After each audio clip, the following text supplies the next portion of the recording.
दोस्तों, सच्ची बात बोलने वाला, सच्चे राह पर चलने वाला, सही बात बोलने वाला को अक्सर परेशानी का ही सामना करना पड़ता है।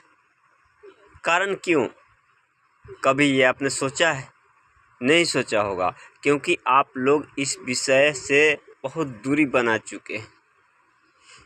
एक बार की बात है,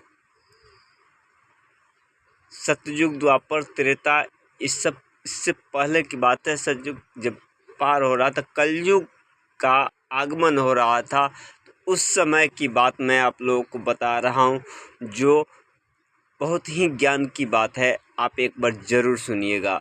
दोस्तों, सतयुग जब गेट के बाहर जा रहे थे और कलयुग का प्रवेश हो रहा था, यानी आगमन हो रहा था, तो उस समय सतयुग द्वार पर जैसे ही कलयुग को देखा तो उसने पूछा कि अरे वो कलयुग, तुम कहाँ जा रहे हो? अरे तुम जहाँ जा रहे हो वहाँ पर तुम्हारी एक भी नहीं चलेगी, तुमको कोई नहीं पूछेगा, तुम्हारी कहीं पूजा नहीं होगी, तुम वापस लौट जाओ।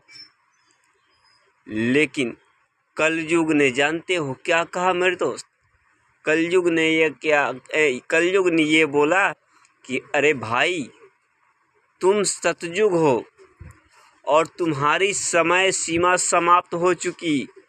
अब तुम वापस जा रहे हो, तुम्हारा रिटायरमेंट हो चुका है, तुम्हारी कोई वैल्यू नहीं है। तुम जितना काम करना था वो तुम अपनी मर्जी से काम कर चुके, अब हमारी बारी है। तो इस पर कलयुग ने कहा कि ऐसा तुम क्या करोगे जो तुम्हारी लोग पूजा करेंगे?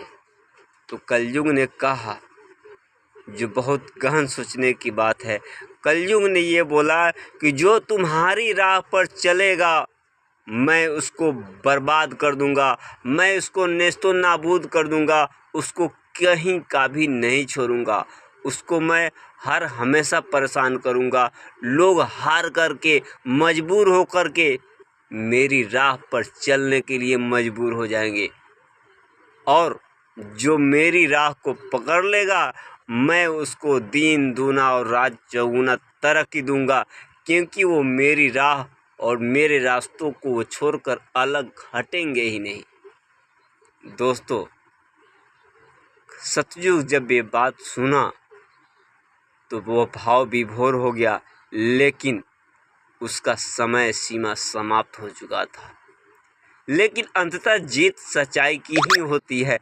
आप ये मत सोचे कि गलत रास्ते पर चलकर हम जीत जाएंगे, लेकिन जीत वो नहीं होती है मेरे दोस्त कि जीत अपनों को बर्बाद करके होती है।